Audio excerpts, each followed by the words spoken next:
Bonjour à tous et bienvenue dans Se Sentir Bien, le podcast qui est là pour vous aider à devenir votre propre coach. Je suis Esther Taïfé, coach certifiée, et dans ce 154e épisode, on va parler des impossibles possibles. Alors, je vous raconte l'histoire de ce podcast parce que c'est quand même assez drôle. Je pars ici en week-end dans à peu près une demi-heure, 3/4 d'heure max. Et j'avais prévu aujourd'hui, donc ce matin, d'enregistrer ce podcast. Et on est jeudi, donc le podcast il sort demain, vendredi. C'est un petit peu dernière minute, hein, clairement, parce qu'on était en vacances la semaine dernière et celle d'avant. Et du coup, j'ai pas de podcast d'avance. Et j'avais prévu d'enregistrer ça ce matin. Et ce matin, je me suis réveillée avec la magnifique surprise que, en fait, ils avaient juste décidé de faire des trous dans l'entrée de mon immeuble. Et donc, on avait un marteau-piqueur pendant toute la journée. Et là, je me disais, ok, aujourd'hui, j'étais censée enregistrer un podcast sur les conflits de valeurs. J'étais ça va être compliqué d'enregistrer ce podcast, même avec ma nouvelle installation qui permet d'avoir un son un peu meilleur. Il n'empêche que franchement, un marteau-piqueur dans l'entrée de mon immeuble, ça va pas être possible. Hein. C'est pas possible en fait. Ça peut pas ne pas s'entendre. Ça nous a réveillés en plus ce matin. Donc j'étais bien embêtée et je m'étais dit écoute, c'est pas grave, tu pars en week-end, t'emmènes ton micro et tu vas le faire à l'ancienne et tu vas faire un podcast approprié. Alors le problème c'est que là où je vais, j'aurai pas un endroit où m'isoler, où il n'y aura pas de bruit, ou peut-être difficilement, enfin je ne sais pas exactement. Du coup je m'étais dit au pire j'irai faire un marché-parler ou j'irai dans le jardin avec mon micro en faisant ça avec le bruit des oiseaux. J'ai déjà fait, c'est pas aussi bien évidemment qu'un podcast fait en studio, etc. Mais je m'étais dit ça m'empêchera pas d'enregistrer le podcast le jour même ou ce soir et c'est pas grave. Et puis, je m'étais dit, du coup, il faut que je réécrive un podcast plus approprié, puis je garderai celui que j'ai prévu pour aujourd'hui pour une prochaine fois. Et du coup, j'ai écrit un podcast en me disant, mais tiens, c'est intéressant parce qu'en fait, là, ce que je suis en train de faire, c'est que je me laisse pas abattre et que je me dis pas, tiens, du coup, c'est impossible et que je me suis pas dit, je vais prévenir sur les réseaux sociaux qu'il y aura pas de podcast demain. Je me suis pas non plus autoflagellée en me disant, j'aurais peut-être dû prévoir avant et m'en vouloir de ne pas avoir vu l'imprévu parce que des imprévus, il y en a tout le temps. Ça m'a fait rire parce que je me suis dit, en fait, la vie d'entrepreneur, c'est constamment ça, c'est-à-dire que c'est constamment gérer des imprévus, des choses comme ça. Et je me suis dit, en fait, c'est un super thème de podcast, hein, c'est le fait de rendre possible des choses qui paraissent impossibles sur le papier. C'est-à-dire que dans votre imaginaire, dans votre vision des choses, à un moment donné, certaines choses semblent impossibles à faire. Et ici, par exemple, pour moi, faire un podcast aujourd'hui paraissait totalement impossible à faire, par exemple. Et en fait, je me laisse pas me dire ça. Je me laisse pas me raconter que c'est impossible à faire. Je laisse pas mon cerveau faire ça, en fait. C'est ce qu'il me propose comme proposition. Première proposition, il me dit, c'est impossible, je peux pas faire de podcast aujourd'hui. Et je le laisse pas, et je me dis pas, c'est impossible de sortir un podcast cette semaine. Je cherche une autre façon de le faire. Et du coup, j'en avais conclu que c'était très bien, que je pourrais enregistrer un podcast sur le possible impossible dans la pampa du jardin ou je sais pas où, de là où je serais, parce que je sais même pas à quoi ressemble la maison où je vais avec... bref, j'ai pas envie de vous raconter ma vie maintenant, mais je vais à la campagne. Et je me dis, je sais pas à quoi ça ressemble exactement, je suis jamais allée dans cet endroit, donc voilà, je pouvais pas trop anticiper un enregistrement en studio, improvisé sur place. Et en fait, ce qui est drôle, c'est que là, je pars dans 3/4 d'heure, et le marteau-piqueur s'est arrêté. Et du coup, ma valise est prête, tout est prêt. J'avais prévu de faire 2-3 trucs avant de partir. Mais je me suis dit, tu sais quoi, Esther, ton podcast, il est écrit. Alors, tu choisis. Ou tu fais celui sur les conflits de valeurs, ou tu fais le podcast que tu voulais faire demain. Et en fait, je suis tellement pimpée par le sujet que j'ai préparé à l'occasion de cet imprévu que j'ai quand même envie d'enregistrer celui-ci. Donc, je vais enregistrer impossible possible alors que je suis chez moi. C'est rigolo. Moi, ça me fait rire. Hein. Excusez-moi. Hein. Moi, je suis bon public, je me fais rire toute seule. Mais du coup, je suis contente de faire ce podcast aujourd'hui et de vous parler de toutes ces situations, en fait, dans nos vies où on se dit que les choses sont pas possibles. Posez-vous la question, quelles sont toutes les choses Alors, ça peut être des trucs du quotidien, comme là, je viens de vous dire, un truc pratico-pratique, genre là, c'est pas possible de faire le podcast parce que y a le marteau-piqueur, comme ça peut être des trucs un peu plus globaux, genre c'est pas possible pour moi de changer de job parce que j'ai des enfants, c'est pas possible pour moi... d'aller au mariage de je sais pas qui, de ma cousine parce qu'il y a le Covid et que les avions sont bloqués par exemple, ou je peux pas faire telle chose parce qu'il y a ci, parce qu'il y a ça. Pensez à toutes les fois où vous vous êtes dit que c'est impossible. Je pense notamment dans des domaines de vie, plus que l'exemple du podcast, là où c'est un petit peu anecdotique, mais pensez toutes les fois où vous avez dit que c'était impossible pour des choses qui sont importantes dans vos domaines de vie, des choses de l'ordre de votre santé, je pense notamment à la perte de poids. Je sais qu'il y en a beaucoup parmi vous qui me suivent, qui sont concernés par cette thématique, qui ont été attirés sur le podcast, par des podcasts que j'ai fait à ce sujet. Ou alors sur votre prise de poids. Je pense aussi à beaucoup d'entre vous qui me disaient souvent, qui me dites souvent que vous avez au contraire du poids à prendre et que c'est impossible pour vous d'en prendre. Pensez à toutes les fois où vous vous êtes dit que c'était impossible dans le milieu professionnel, dans votre vie pro, de faire les choses que vous voudriez et pourquoi. Qu'est-ce que vous vous êtes dit? Quelles étaient les raisons pour lesquelles c'était impossible? Pensez à toutes les fois où vous vous êtes dit que c'était impossible aussi de vivre dans le lieu que vous souhaitiez. Je pense à un appartement, une maison, une ville, une localisation à côté de votre famille, de vos parents ou j'en sais rien, ou de votre travail. Toutes les fois où vous avez dit que c'était impossible. Pensez aussi aux autres domaines, dans le couple par exemple. Toutes les fois où vous avez dit que ça sera impossible de trouver quelqu'un avec qui je me sens bien, quelqu'un avec qui je peux faire ma vie. Pensez à toutes les choses impossibles que vous êtes dit au quotidien et juste posez-les sur le papier. C'est vraiment un exercice que j'ai envie que vous fassiez là, après avoir écouté ce podcast, que vous posiez quelques minutes, que vous preniez une feuille de papier et que vous disiez « Ok, quelles sont toutes les choses où je me suis déjà dit c'est impossible pour moi ?» Et d'aller regarder quelles sont les raisons, quels sont l'argument qui vous a auto-convaincu que c'était impossible pour vous. Et de voir en fait combien c'est en réalité juste une suite de pensées en réalité, et que en fait vous le savez, c'est une vision des choses, le fait de se dire que les choses sont impossibles. Tout est possible en fait. C'est juste que très souvent, on n'a pas envie de faire ce qu'il faudrait faire pour rendre les choses possibles. Mais en fait, tout est possible. Et on dit souvent ça avec Vincent, donc avec mon compagnon principal avec qui je vis. Il me dit souvent « Ah, ça c'était encore un impossible possible ». Et il dit ça notamment dans l'administration, quand, je sais pas, vous allez faire des papiers. Là, c'était le cas par exemple avec... il est rentré des États-Unis là en janvier, et puis du coup, il a dû faire sa première déclaration d'impôt après 5 ans en France, et du coup, ça marchait pas en ligne, enfin bref. Et la personne au téléphone lui disait c'est impossible. Et puis en fait, il a rappelé un autre moment, puis finalement ça a été possible. Et il m'a dit encore de l'impossible possible. Et en fait, la personne qui l'a eu au téléphone la première fois, elle ne lui a pas menti, elle lui a pas dit que en fait c'était impossible, alors qu'en fait ça l'était pour elle. C'est juste qu'elle pensait vraiment que c'était pas possible, que son dossier ne pouvait pas être traité de cette manière-là. Parce que tout un tas de trucs, on s'en fiche, j'ai pas envie de faire le détail du dossier de mon mec, mais vous avez compris l'idée. Et en fait, il y a plein de situations comme ça où on s'auto-convainc que c'est impossible, alors qu'en fait, on ne voit pas qu'il y a un autre comment. En fait, c'est pas que c'est possible pour nous de la façon dont on l'imagine, parce que si on a des arguments sur, voilà, c'est impossible pour moi, par exemple, de changer de boulot, parce que, tu comprends, j'ai des enfants et il faut que je les nourrisse et il faut que je leur assure une sécurité, les raisons que je vois, c'est que, en fait, je me dis que si je change de boulot, je vais pas pouvoir remplir ces besoins de sécurité financière, de prendre soin de mes enfants, et c'est pour ça, en fait, que je me dis ça. Mais c'est pas que, en fait, c'est impossible.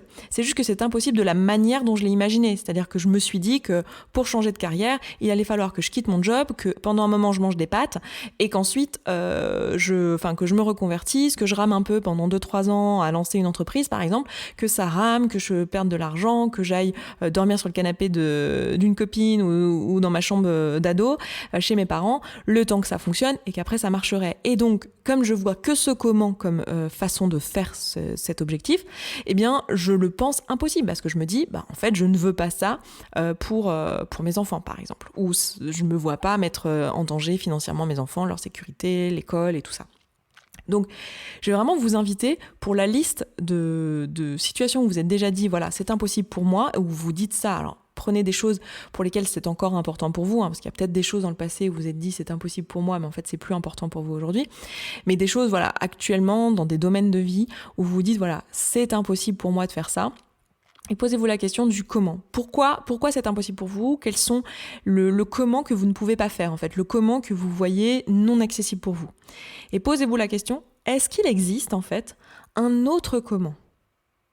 Est-ce qu'il existe un autre comment pour arriver à mes fins et réussir à faire la chose en question? Comme je l'ai fait pour le podcast. Ok, c'est pas que c'est impossible de faire un podcast, c'est juste que là, il y a un marteau-piqueur dans l'entrée, que je suis à la maison, que le temps que ça s'arrête, vu que c'est probablement, ils vont faire des travaux toute la journée pendant les heures ouvrables et que moi je dois partir à 16h, donc de toute façon, je n'aurai pas un temps de répit.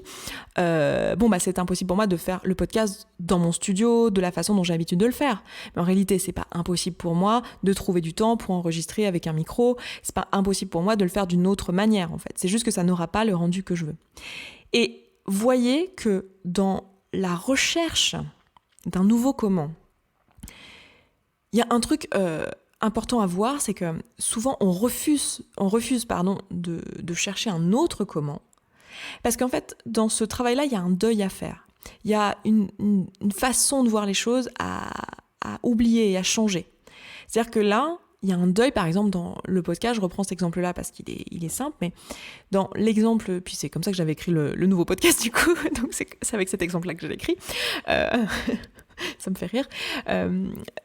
Dans cette... Ah, j'entends de nouveau des travaux. Bon, j'espère que vous l'entendrez pas trop, c'est un peu plus loin cette fois-ci. Mais dans l'écriture du podcast, dans l'enregistrement du podcast, il a fallu faire le deuil de avoir un podcast qui soit propre, d'une qualité sonore top, comme d'habitude en studio, avec mon nouveau matériel que j'aime beaucoup. Vous m'avez d'ailleurs dit que ça faisait un joli son, donc je suis contente. Voilà, il faut que je fasse le deuil de ça et que je me dise, que je lâche prise en fait, et que je me dise, ah, mais en fait, attends, c'est quoi déjà l'objectif ? C'est quoi ma finalité ? Ma finalité, c'est d'avoir un podcast en ligne qui aide les gens à transformer leur vie. C'est ça que je veux. Ok, en fait, c'est pas le seul comment possible. Le seul moyen pour parvenir à ces fins-là, c'est pas uniquement d'enregistrer chez moi dans mon studio avec mon super chouette micro et mon nouveau matériel. J'ai d'autres façons de le faire. Et donc, il faut que je lâche prise de ce truc-là pour aller chercher une autre façon de faire. Et une autre façon de faire qui me donne le même résultat. Donc là, ça va être la même chose. Par exemple, si je reprends l'exemple de changer de vie professionnelle, je prends souvent ce genre d'exemple parce que c'est des choses que vous m'amenez très souvent dans vos vies, des moments de doute où en fait dans votre carrière ça va pas très bien. Surtout là avec le Covid, il y a quand même pas mal de personnes qui ont réalisé que finalement leur job c'était pas l'endroit où ils avaient envie d'être et grâce au confinement, on a pu avoir un peu de temps pour y réfléchir. C'est sûr que le comment le plus évident si vous avez des enfants, ça va pas forcément être de tout plaquer et puis voilà, le faire du jour au lendemain. Il y a peut-être un autre comment. Et cet autre comment, il va peut-être demander d'autres sacrifices. Alors peut-être que oui, il va falloir faire des sacrifices financiers que vous êtes peut-être pas prêt à faire parce que ça veut dire changer de niveau de vie, peut-être que votre ego il a pas très envie. Ou alors, ce sacrifice-là, c'est pas cela, c'est peut-être d'aller justement chez votre mère. Et ça, c'est un autre sacrifice aussi, c'est aussi l'ego. Enfin, il y a toujours un problème. Par exemple, moi, pour le micro, c'est pareil, c'est l'ego. Parce qu'en réalité, qu'il y a un épisode qui soit de moins bonne qualité au niveau sonore, c'est pas très très grave, en fait. Ça va pas mettre en péril toute l'existence du podcast. Là, c'est la même chose, en fait. Posez-vous la question, ok, je veux arriver à ces fins-là. Je me dis que c'est impossible avec le comment que je vois là. Ok, quel autre comment je peux mettre en place pour arriver à ces fins-là, en fait ? Qu'est-ce que je peux faire d'autre ? Comment je peux faire autrement ? Et lâcher prise du comment que je ne peux pas faire. Lâcher prise, le laisser partir, se dire que c'est pas grave si c'est pas fait de cette manière-là, qu'il y aura une autre façon de faire que je vais pouvoir trouver. Et à partir du moment où vous mettez votre cerveau sur cette nouvelle question, vous allez voir que votre cerveau, il a plein de champs des possibles en fait. Il va trouver plein d'autres façons de faire. Vous allez pouvoir être créatif et créative dans la recherche d'une nouvelle solution, d'une nouvelle façon de faire. Et c'est vraiment un état d'esprit que j'ai envie de vous transmettre ici, de vous partager, parce que c'est vraiment un état d'esprit que j'applique moi dans ma vie à tout niveau et qui, je trouve, change la façon de voir l'existence. C'est-à-dire qu'à partir du moment où on se dit qu'il n'y a rien qui est impossible, que c'est juste des comment qui ne sont pas possibles à un instant donné et qu'en fait on peut en trouver un autre, on s'ouvre beaucoup plus d'opportunités en fait. Et j'ai vraiment envie de vous inviter à faire ce travail pour vous-même. Je peux aussi vous inviter à aller réécouter l'un des tout premiers épisodes. Je me demande si c'est pas d'ailleurs le tout premier, ou peut-être le deuxième, je ne sais plus, sur le champ des possibles, où je vous parle de ça. Et en plus, à l'époque, j'avais tellement préparé ces premiers podcasts qu'ils sont super bien enregistrés, super bien écrits, avec plein d'exemples et tout. Donc, n'hésitez pas à aller réécouter ça, où je vous parle du champ des possibles et de comment justement lever un peu toutes ces croyances. Parce que c'est pas forcément évident de le voir par soi-même. Hein. On voit pas qu'en fait, on est en train de se bloquer. Et souvent, vous venez vers moi en me disant « Mais je te promets, Esther, c'est vraiment impossible. Regarde. » Et vous mettez face à votre comment. Et je suis là « Non. » en fait. Oui, mais comment ça, tu peux pas me dire que c'est possible là, regarde, tu vois bien, j'ai moins 10 000 euros sur mon compte, j'ai 3 enfants, et je suis en HLM, enfin, tu peux pas faire autrement que le voir. Et moi, je suis là, ben non, ça, c'est que des circonstances, en fait. Et c'est tes pensées qui te disent que c'est impossible. C'est juste qu'il faut que tu trouves le comment. Et ça va pas forcément se trouver en 2 secondes, hein. Des fois, il faut être un peu créatif, des fois, ça va pas venir de la façon dont vous imaginez, mais ça vient toujours si vous mettez votre cerveau à brainstormer et à réfléchir dessus. Et j'ai envie de vous proposer aussi une autre visualisation. Imaginez toutes les fois de votre vie où, en fait, il s'est produit des choses que vous vouliez vraiment, mais alors, pas du tout de la manière dont vous aviez imaginé. Hein ?